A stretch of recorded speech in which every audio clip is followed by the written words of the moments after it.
Oke, selamat petang dan salam sejahtera kepada semua pelajar. Tiga proaktif hari ini Cikgu akan ajar kamu bab 1.2 pada hari ini yang bertajuk rangsangan dan gerak balas dalam manusia. Oke, kita proceed pembelajaran kita hari ini.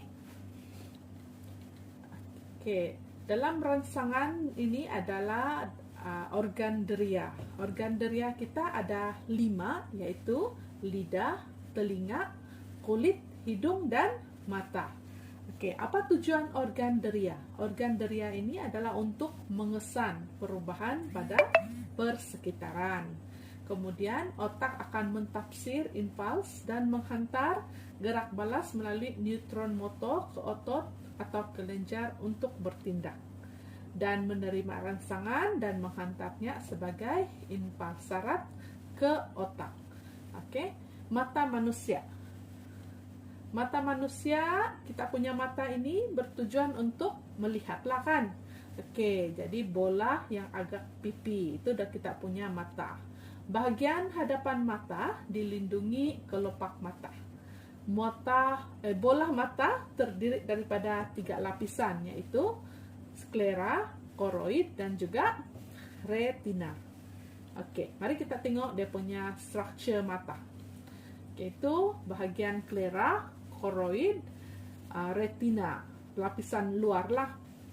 Kemudian ada bintik kuning, bintik buta, saraf optik, gela maca, itu adalah pupil, gela mair, anak mata, kornea, iris, ligamen penggantung, konjaktiva, otot silia, kanta mata. Oke, ini adalah struktur mata manusia lah. Oke, kita punya struktur bagaimana kita boleh melihat dengan adanya lengkapnya kita punya struktur mata. Mari kita tengok fungsinya pula. Oke, sklera, apa fungsi sklera? Sklera adalah untuk melindungi dan mengekalkan bentuk mata. Kemudian kornea. Apa dia fungsi kornea? Membenarkan cahaya masuk mata dan memfokuskan pada retina. Kanta pula membiaskan dan memfokus cahaya untuk membentuk image pada retina.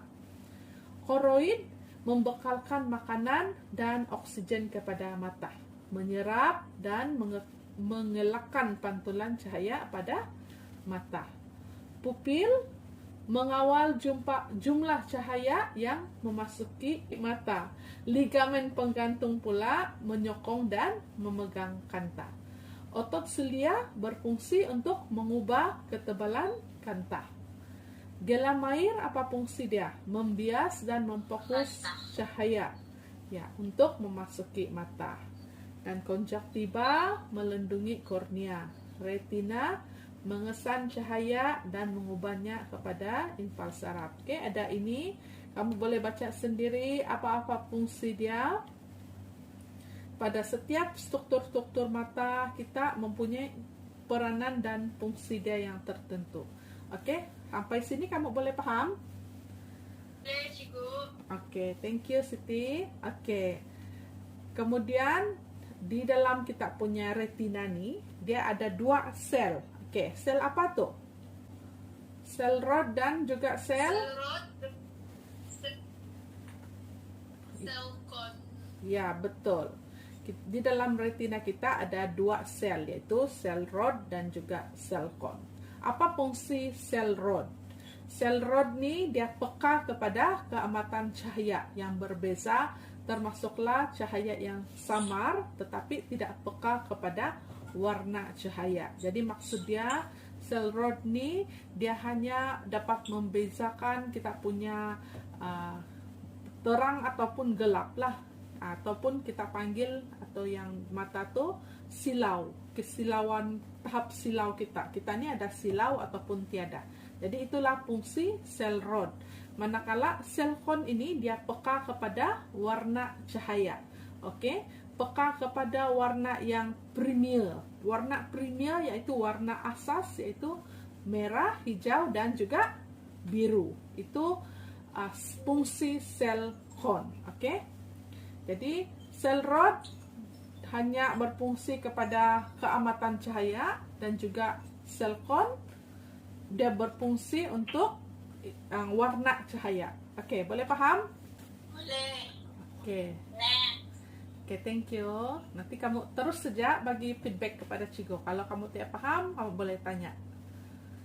Oke, inilah yang tadi tuh sel rod dan juga sel kon. Ini fungsi sel rod dan juga sel kon. Oke, sel rod dia sensitif kepada cahaya keamatan rendah.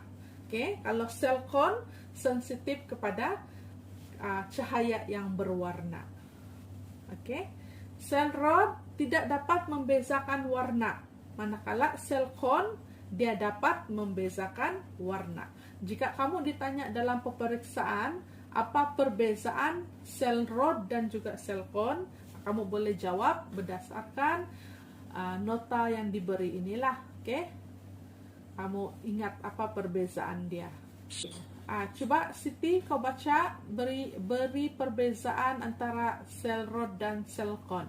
Sel rod sensitif kepada cahaya berkeamatan rendah, bertindak balas terhadap cahaya walaupun dalam keadaan berkabus dan dalam cahaya malam, tidak dapat membezakan warna. Pada waktu malam kita masih dapat melihat cahaya malam seperti dalam bentuk bayangan hitam, kelabu dan putih. Sel kon sensitif terhadap cahaya berwarna. 3 jenis sel kon setiap satu bertindak balas terhadap cahaya merah, hijau, dan biru. Tidak berfungsi dengan baik dalam lampu malam. Seseorang yang rabun warna kekurangan salah satu atau lebih sel kon. Oke, thank you Siti. Oke, kita proceed kepada yang seterusnya. Oke, sekarang kita masuk organ deria telinga. Oke, apa fungsi organ deria telinga? Oke, Rizwan, coba tengok slide yang diberi. Apa fungsi telinga? Membantu pendengaran. Ya, betul. Telinga adalah fungsinya membantu pendengaran. Oke, ada 3 bahagian telinga. Apa dia, Rizwan? Telinga luar, telinga tengah, sama telinga dalam. Oke, telinga luar, tengah, dan juga telinga dalam. Oke, ini adalah gambar dia lah. Luar, tengah, dan dalam. Oke, ini dia punya nama-nama struktur.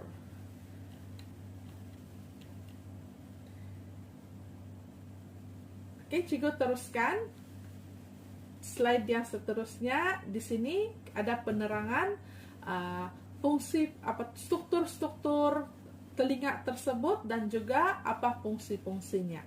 Cuping telinga, apa fungsi dia? Mengarahkan bunyi ke salur auditori. Kemudian bila masuk kepada salur telinga, mengarahkan bunyi ke gegendang telinga. Kemudian gegendang akan bergetar pada kadar yang sama dengan gelombang bunyi dan memindahnya ke getaran oksikel. Oksikel memperkuatkan getaran bunyi dan memindahkannya pula ke jendela bujur dan koklea. Oke, di jendela bujur apa yang berlaku? Memindahkan pula getaran ke secair ke koklea. Di koklea, nah dia satu Dia dari atas pergi bawah. Supaya kita dari luar telinga kita tuh kita tahu bagaimana kita boleh mendengar. Di koklea, di koklea mengubah getaran dari jendela bujur kepada infal saraf. Kemudian di saraf auditorium menghantar infal saraf dari koklea ke otak. Dan seterusnya sampailah kita punya bunyi yang kita dengar ini sampai kepada kita punya saraf otak. Kemudian otak kita translate supaya kita tahu apa yang kita sedang dengar pada masa ini. Macam sekarang Cigu dengar suara Cigu sendiri lah kan. Nah, dari dia Cigu bercakap, mendengar, lepas itu translate apa yang Cigu sedang bercakap. Dia bertindak serentak saja. Jadi kita terus dapat pahamlah Apa yang kita dengar, apa kita cakap, kita terus dengar. Seterusnya hidung. Apa fungsi hidung? Oke, Rizwan, coba tolong Ciko lagi. Apa fungsi hidung? Oke, betul. Membantu pernapasan dan mengukur bau. Oke.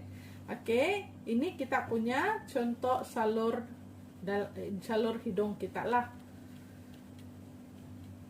Contohnya salur hidung, dari lubang hidung terus masuk kepada rongga hidung.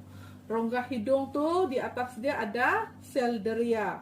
Maksudnya kita akan dapat hidu antara kita bau tuh yang kita suka kah ataupun bau yang kita tidak suka. Di atas sel deria pula ada sel saraf ke otak, di mana dia akan membawa itu bau tafsiran bau itu kepada otak kita. Jadi kita tahu di sana sama ada bau itu yang kita suka ataupun yang kita tidak suka. Oke. Bagaimana deria bau berfungsi? Mari kita tonton video ini.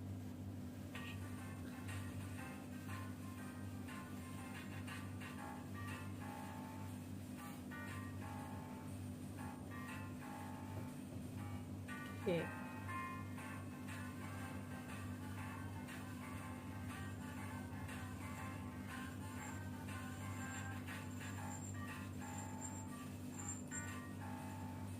Apa yang orang lain suka tidak semestinya bau itu kita suka juga hidu dia. Contohnya macam video tadi itu,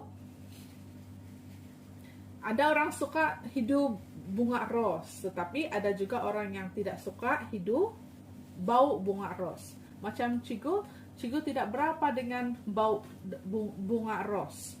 Macam kalau kita nampak orang kan dapat bunga terus orang hidu kan, hidu tuh bunga.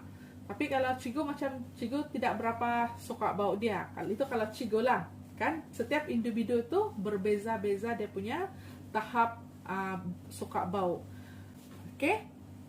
Oke, seterusnya kita tengok ini, deria lidah. Oke. Lidah ini untuk apa? Untuk mengesan rasa. Rasa apa? Manis, masam, pahit, dan asin. Oke, apa contoh benda yang manis, Rizwan? Dan gula.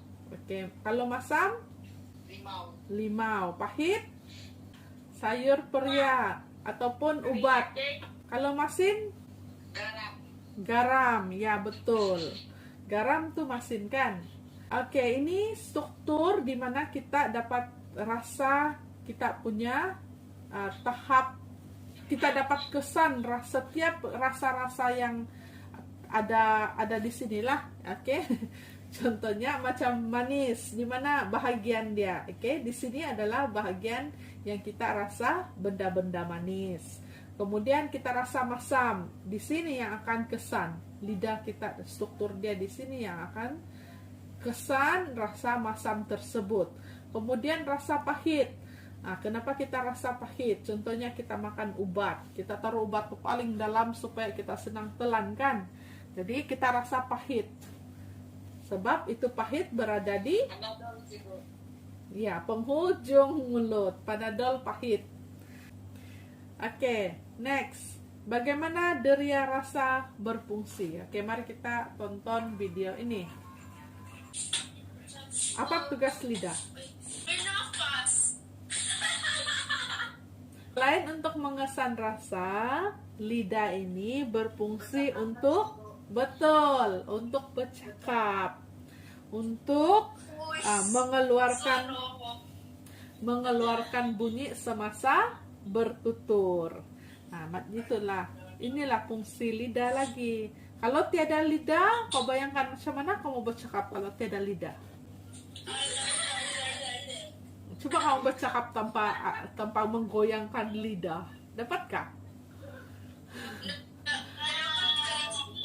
Nah, jadi inilah fungsi lidah kita. Oke, so itu sudah selesai mengenai lidah. Kita belajar lagi mengenai kulit manusia. Oke, apa fungsi kulit? Eh, kulit untuk apa? Tidak tahu cikgu.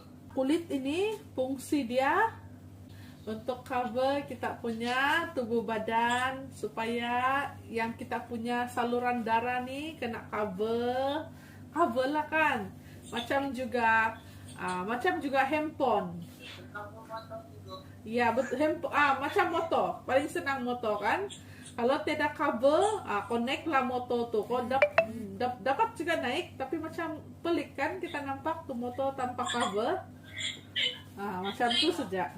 Macam tengkorak, cikgu. Betul. Jadi begitu juga manusia. Kalau tidak kulit, macam tengkorak orang cakap. Oke, jadi kulit manusia ini adalah organ yang terbesar di dalam tubuh badan kita. Kulit kita ini terdiri daripada epidermis dan juga dermis sebenarnya, oke? Boleh mengesan sebarang perubahan suhu, sakit sentuhan dan tekanan. Oke, jadi struktur kulit yang cikgu cakap tadi epidermis dan juga dermis. Epidermis bahagian atas. Dia tahan air dan juga kulit kita nih kuat, bertindak sebagai lapisan pelindung. Nah, itu yang cikgu cakap tadi. Kulit kita nih untuk melindungi kita. Melindungi salur darah. Apa dia, Rizwan? Ada nggak kulit tahan panas? Keletihan panas. Soalan cikgu. Apa dia? Apa tuh, Rizwan? Ulang balik. Kulit tahan panas. Kulit yang tahan panas. Tahan panas cikgu. Ada Oh. nggak? Kulit yang tahan panas. Kau punya kulit. Kamu pernah nampak gak orang yang masak kue pisang? Dia guna kue pisang, dia guna tangan saja.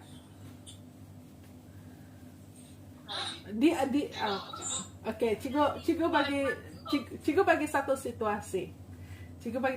situasi. Situasi dia ada seorang perempuan nih, seorang ibu-ibu lah kan. Dia goreng pisang. Dia goreng pisang. Kalau kita goreng pisang, minyak dia itu panas kah tidak? Panas kan. Jadi ada, gue mau cakap sama si Rizwan, ada orang yang tahan panas, oke? Tangan dia tuh dia tahan panas, dia gaur saja tuh minyak guna dia punya tangan. Cikgu tidak pasti Bukan orang tuh, cikgu. orang. Alien kali itu, cikgu. Ya, tapi gitulah. Ada, tapi kita tidak banyak lah. Kita manusia normal. Jadi kita tidak tahan panas, begitu. Kami kucing ngomong, cikgu. Kira mau tuh cikgu. Ya.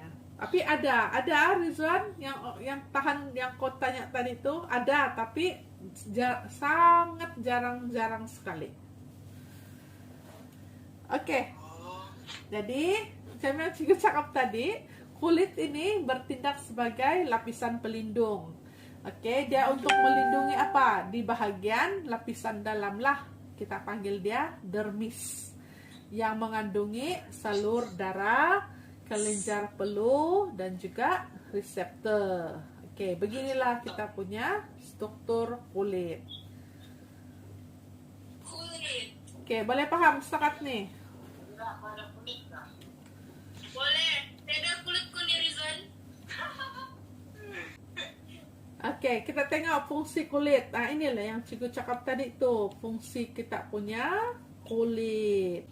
Oke, coba Rizwan hari ini baca, apa fungsi kulit? Pertama, kalis air membantu mencegah kehilangan air dari badan, membantu menyingkirkan bahan buangan seperti air, garam, mineral, dan urea yang berlebihan. Pigmen melanin pada kulit melindungi badan daripada sinaran ultraviolet,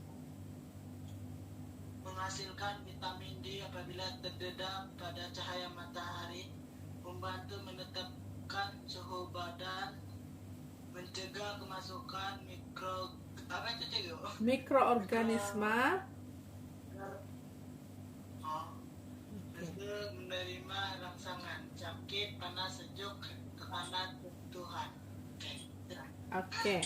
Sekarang kita sudah belajar mengenai semua organ deria kita. Oke, coba kamu kasih tahu Cigo apa 5 organ deria kita? Kulit, mata, hidung, Dan Oke. Oke. Kulit, sama telinga. Betul. Oke, kita ada 5 organ deria. Mata, hidung, telinga, lidah, dan kulit. Oke? Oke, itu dia. Ya, kamu ingat Ingat itu 5 organ deria dan juga dia punya struktur dan fungsi.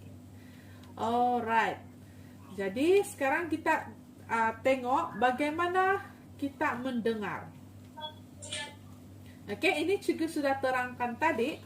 Oke, dari cuping telinga kepada salur auditori, kepada gegendang telinga, kepada oksikel, kemudian tingkap bujur. Oke, kamu refer pada gambar tadi Tingkap bujur kepada koklea, saraf auditori, dan last kali dan otak dan pasti bunyi. yes, betul. Jadi ini kita sudah tengok tadi. Sekarang cikgu proceed kepada mekanisme penglihatan. Bagaimana kita melihat? Oke, apa yang duluan? Oke, coba Rizwan lah. Objek memantulkan cahaya. Oke, terus Kornea, lepas itu gelem air, lepas itu mata,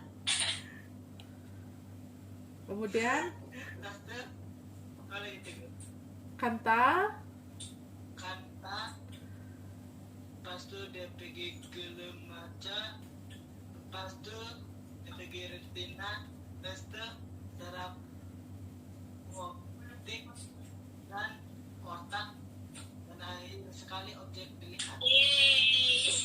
ya macam tuh. Jadi kita tengok bagaimana kita melihat. Oke, sekarang Siti baca.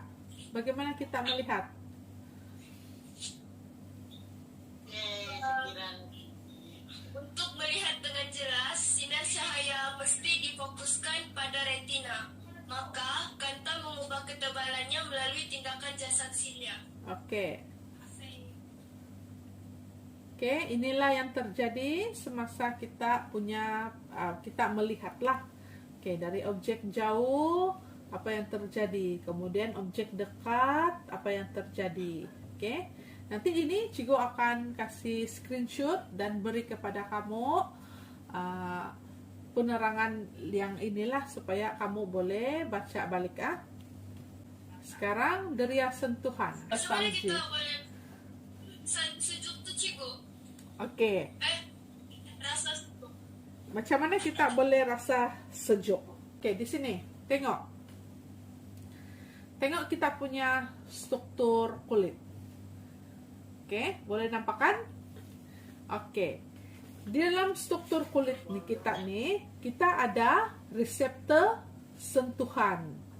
Reseptor sentuhan, reseptor haba, reseptor sejuk, dan juga reseptor tekanan.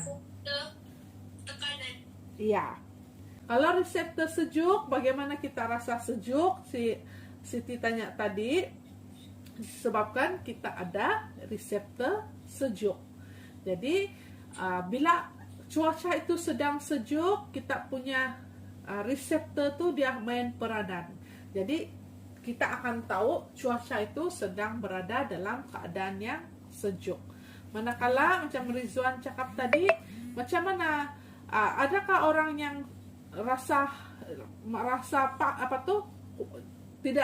tahan panas? Kau bilang kan Rizwan kan? Adakah orang yang tahan panas Ada juga orang yang tahan panas sebab kemungkinan reseptor haba dia tuh mungkin sudah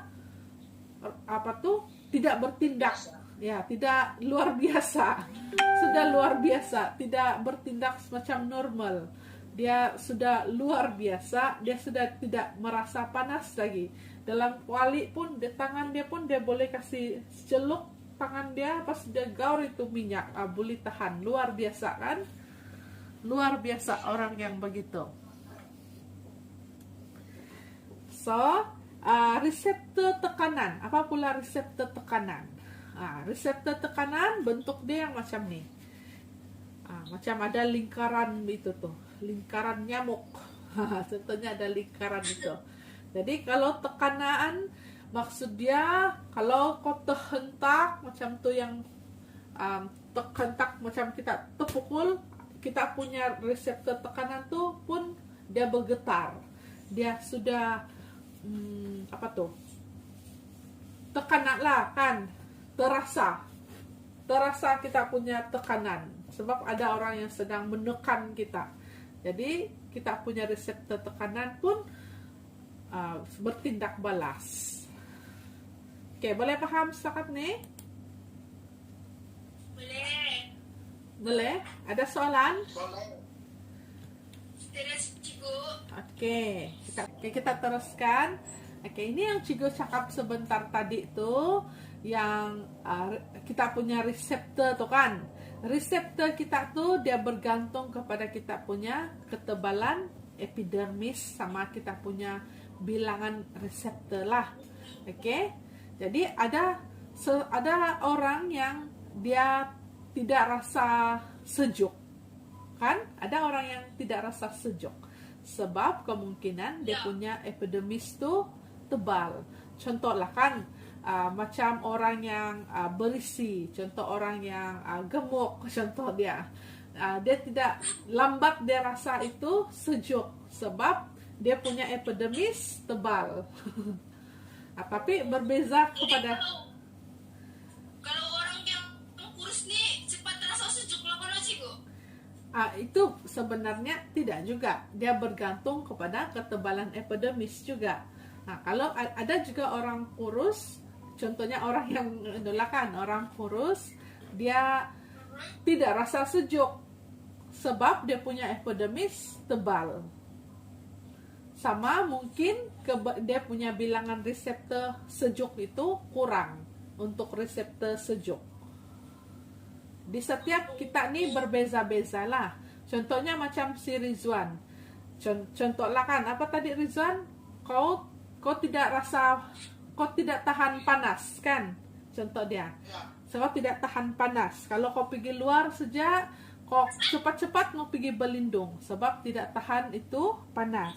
Sebab kau punya epidermis itu nipis. Contoh dia, epidermis, kau punya ketebalan epidermis itu nipis dan mungkin bilangan reseptor untuk haba kamu tuh kurang ataupun bilangan haba kamu tuh tinggi.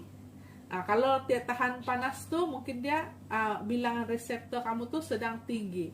Sebab kalau panas saja terus kamu mau pergi berlindung sebab kamu punya reseptor haba tuh tinggi lah kalau rasa panas kan.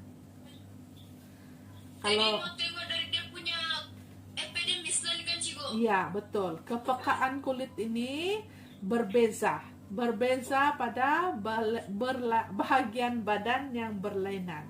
Maksudnya setiap manusia itu dia punya kepekaan kulit berbeza-beza bergantung kepada yang dua dalam slide ini, ketebalan epidermis dan juga bilangan reseptor. Oke, boleh paham?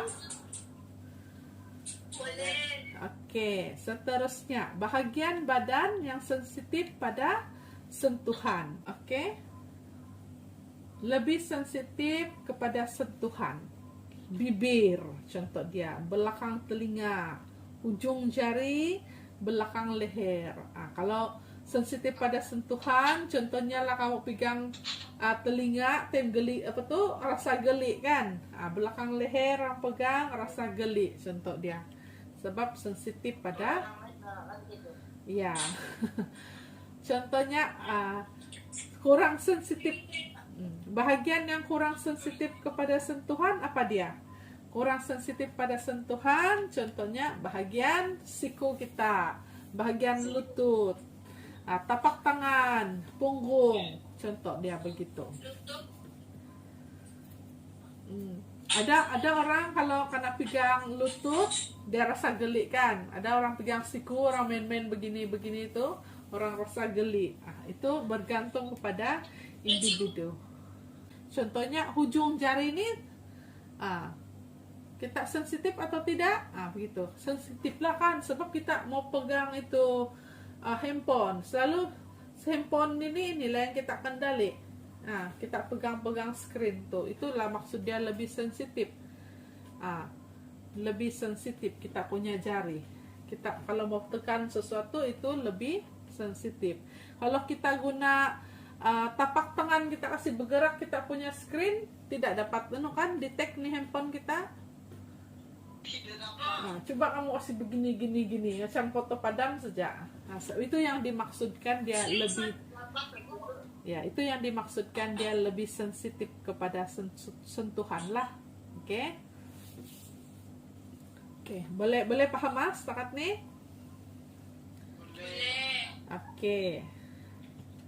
Oke, sekarang ini sudah masuk laluan pengesan rasa, di mana ini kita sudah masuk deria lidah. Oke, ini masuk lagi kepada deria lidah. Oke, apa yang duluan? Oke, coba Siti baca. Apa yang duluan? Oke, kemudian bahannya daripada makanan larut dalam air liur dan merangsang reseptor dalam tunas rasa. Kemudian baru dia pergi tunas rasa menghantar impuls ke otak, baru otak mentafsirkan rasa, last dia pergi rasa dikenal pasti. Oke. Inilah dia laluan pengesan rasa. Inilah step by step. Macam mana kita makan. Kita selalu makan terus telan saja kan, kita tahu. Kita makan telan. Kita rasa sedap. Sebenarnya ada beginilah urutan dia. Oke, makanan dikunyah. Di dalam mulut, air liur kita tuh yang merangsang reseptor dalam tunas rasa. Baru tunas rasa tuh dia macam yang gambar tadi tuh tutut, dia bilang dia pergi menghantar impuls ke otak. Jadi otak kita mentafsir itu rasa. Di sinilah yang kita cakap umami tadi tuh. Umami. Kita mau tahu ada makanan tuh sedap ataupun tidak, rasa masin, masam kah apa? Dia bilang itulah rasa umami. Oke, barulah rasa dikenal pasti. Oke, kalau bau macam mana? Oke, coba Rizwan baca. Bahan dalam bentuk kue masuk ke rongga hidung. Oke. Bahan kimia melarut dalam lapisan mukus dan merangsangkan reseptor. Sel deria menghantar impuls ke otak. Otak mentafsir impuls. Sekali bau dikenal pasti. Oke, ini pula kalau bau, macam mana duluan? Itu bau masuk kepada hidung kita. Kemudian bahan kimia yang melarut dalam lapisan mukus kita tuh, yang kita punya ini di dalam-dalam nih, mukus kita nih merangsang reseptor. Kemudian sama juga macam rasa tadi, macam lidah, ini sel deria menghantar kepada otak. Kemudian otak mentafsir impuls, bau dikenal pasti. Beginilah dia punya laluan. Kita punya cara-cara macam mana kita mengesan bau. Oke, terima kasih pelajar sudah bekerja sama dengan Cikgu hari ini. Cikgu harap apa yang Cikgu ajar tuh kamu dapat paham dan kamu dapat ingatlah apa yang Cikgu telah ajar sebentar tadi supaya dapat membantu kamu dalam kehidupan kamu seharian dan juga membantu kamu dalam menjawab soalan-soalan peperiksaan apabila musim peperiksaan nanti. Oke, terima kasih semua pelajar yang sudah terlibat. Terima kasih, Cikgu. Oke, terima kasih. Oke, itu saja.